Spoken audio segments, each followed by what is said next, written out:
आज वैसे तो ईद की मुबारकबाद देनी चाहिए और आप सबको ईद मुबारक हो, लेकिन इस अत्यंत गंभीर मुद्दे को लेकर हम आपके सामने आए हैं क्योंकि मणिपुर इस देश का हिस्सा है, 2 महीनों से जल रहा है और इस देश के प्रधानमंत्री को रत्ती भर इस देश के एक अभिन्न हिस्से की चिंता नहीं है। असलियत तो यह है कि नफरत से भरा तानाशाह प्यार से डरता है और प्यार के विरोध में खड़ा है। प्रधानमंत्री ने 2 महीनों से मणिपुर की कोई सुध नहीं ली, प्रचार प्रसार करते रहे, चुनाव में अपना बूथ मजबूत कराते रहे, अमेरिका इजिप्ट घूमते रहे। गृह मंत्री ने पलड़ा झाड़ लिया, 130 से ज्यादा लोग की मौत हो चुकी है, हजारों लोग मजबूर हैं, कैंप में रहने के लिए विस्थापित हो चुके हैं, स्कूल कॉलेजेस हजारों बिल्डिंगें जलकर राख हो गई हैं। और जब राहुल गांधी जी ने ठाना कि उनको वहां जाना है और वहां जाकर भारत जोड़ो को जारी रखना है, तो उनके रास्ते में अवरोध, उनके रास्ते में रोड़ा बनने का काम क्यों कर रही है भारतीय जनता पार्टी की मणिपुर की सरकार? और यह सारा काम केंद्र की मोदी सरकार के इशारे पर हो रहा है और इसका एक ही फलसफा है, राहुल गांधी जी वहां क्यों जा रहे हैं?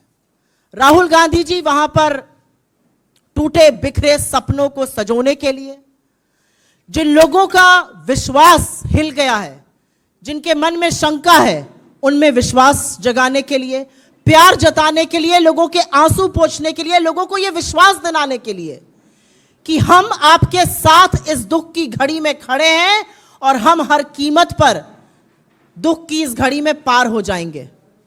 इसलिए राहुल गांधी जी वहां पर जा रहे हैं। राहुल गांधी जी वहां पर प्रेम का संदेश देने जा रहे हैं। राहुल गांधी जी वहां पर लोगों से मिलने जा रहे हैं। राहुल गांधी जी वहां पर लोगों को ढांढस बंधाने जा रहे हैं और जिस नफरत के बाजार में मोहब्बत की दुकान खोलने की उन्हें ठानी है, उसको आगे बढ़ाने के लिए जा रहे हैं। इसमें किसी को क्या आपत्ति हो सकती है?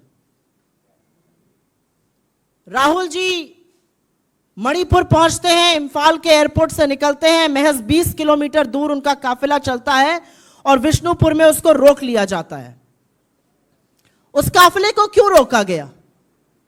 पहले इसी प्रशासन ने कहा आप बाय रोड जा सकते हैं, उस काफिले को रोका जाता है और जिन लोगों में थोड़ी सी आशा और थोड़ी सी उम्मीद जगी थी, तो कोई तो है जो हमारे साथ खड़ा है, वहां लोग आ जाते हैं, वहां गांव के लोग इकट्ठे हो जाते हैं और उन गांव की महिलाओं पर बर्बरता और निरंकुश पुलिस टीयर गैस के गोले दागती है। ये मणिपुर के लोग हमारे देश का हिस्सा हैं, ये हमारे भाई बहन हैं जिनसे इस देश का एक बेटा उनकी खैर खबर लेने जा रहा है, उनको प्यार जताने जा रहा है, उनको यह विश्वास जताने जा रहा है कि आप हमारे देश का एक अभिन्न हिस्सा हैं, आप भारत का एक अभिन्न हिस्सा हैं और परीक्षा की इस घड़ी में हम आपके साथ खड़े हैं। वहां से उनको रोक दिया जाता है और प्रशासन जिसने परमिशन दी थी, ऑब्वियसली उनके पास ऊपर से फोन आता है, उनके पास तानाशाहों का फोन आता है और प्रशासन उनसे कहता है कि नहीं, अब आप ऐसे नहीं जा सकते, अब आप हवाई जहाज से जाइएगा। वो जैसे भी जाएंगे, वो जाएंगे जरूर। और मुझे ऐसा लगता है कि प्रशासन ये रोककर कहीं ना कहीं ये साबित कर रहा है कि वो कितना डरते हैं। नफरत करने वाले लोग मोहब्बत से क्यों डरते हैं, प्यार से क्यों घबराते हैं? प्रधानमंत्री के पास मेरा बूथ सबसे मजबूत करने का टाइम है, अमित शाह जी के पास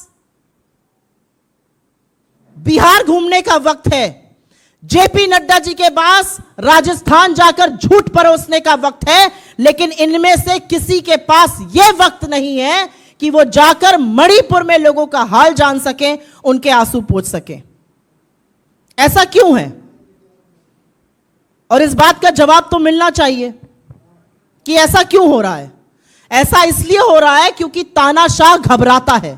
तानाशाह को लगता है अगर भारत जुड़ गया और भारत जोड़ने पर यह आदमी आमादा है, तो कहीं ना कहीं मेरी जो नफरत और डर के बूते पर बनाई हुई इमारत है वो ध्वस्त हो जाएगी और वो ऑलरेडी ध्वस्त होना शुरू हो गई है।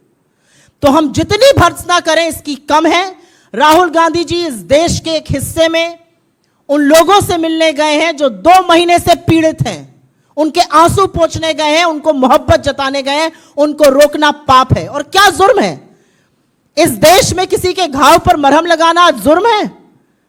इस देश में देशवासियों का हालचाल पूछना आज जुर्म है? किसी से मुलाकात करना आज पाप है? भाईचारा फैलाना पाप है? इसके बारे में जवाब एक निरंकुश तानाशाह और उसकी बर्बर सरकार को जरूर देना पड़ेगा। और मैं कुछ वाकये जरूर बता देती हूं। आज 2 महीने हो गए मणिपुर में प्रधानमंत्री के मुंह से हिंसा की भर्त्सना और शांति की अपील नहीं निकली। यह भी सच है कि अमित शाह वहां दौरे पर गए और जब वो वापस आए तो हिंसा और बढ़ी और लोगों की मौतें हुई। तो क्या प्लान क्या है? एक ऑल पार्टी मीटिंग बुलाई जाती है जिसमें प्रधानमंत्री ही नहीं है। उस मीटिंग में जो एकमात्र रिप्रेजेंटेटिव मणिपुर के हमारे पूर्व मुख्यमंत्री थे, उनको कुल गिनकर 3 मिनट बोलने दिया जाता है। आपका प्लान क्या है मणिपुर में शांति बहाल करने के लिए? मीडिया को मैनेज करके आप मणिपुर की आग और हिंसा को शांत नहीं कर सकते हैं। मणिपुर के लोगों से बात कीजिए, उनका विश्वास जीतिए और जो ये कोशिश कर रहा है उस कोशिश को और आगे बढ़ाइए। और मैं ये इसलिए कहना चाहती हूं क्योंकि कांग्रेस हर बार जब इस देश पर संकट आया है, जब इस देश पर दिक्कतें आई हैं, तो खड़ी हुई है। चाहे वो महात्मा गांधी हो जो नोआखली पहुंच गए थे अपनी जान की बाजी लगाकर और हिंसा को शांत करके अमन चैन बहाल कर ही उन्होंने बात मानी थी, या चाहे वो नेहरू हो जिन्होंने यही दिल्ली में समस्या हुई और वो खुद मैदान में उतर गए, या इंदिरा जी हो जो बेलछी खुद पहुंच गए, और या आज राहुल जी हो जो खुद पहुंच गए हैं और चाहते हैं कि यह हिंसा रुक जाए, क्योंकि हिंसा की लेश मात्र एक सभ्य समाज में जगह नहीं है। लेकिन उनको रोका जा रहा है। रोकना हिंसा को है, बचाना लोगों को है। रोका राहुल गांधी को जा रहा। और ये पहला वाकया नहीं है। जब हाथरस जा रहे थे तब आपने रोका था, जब लखीमपुर जा रहे थे तब आपने रोका था। हर बार अगर राहुल गांधी जी लोगों के साथ खड़े होने के लिए जाते हैं तो आप रोकते हैं, लेकिन इतिहास भी साक्षी है कि वो जहां जाने के लिए निकलते हैं अंततोगत्वा वहां पहुंचते जरूर है। हम इसकी भर्त्सना करते हैं और इस सरकार से उम्मीद करते हैं कि मणिपुर में जो कोई भी शांति बहाल करना चाहता है, अमन चैन लाना चाहता है, भाईचारा लाना चाहता है, उसके रास्ते में आप अवरोध, उसके रास्ते में आप कांटा नहीं बनेंगे, वरन वहां पर शांति बहाल करने की खुद भी प्रयास करेंगे।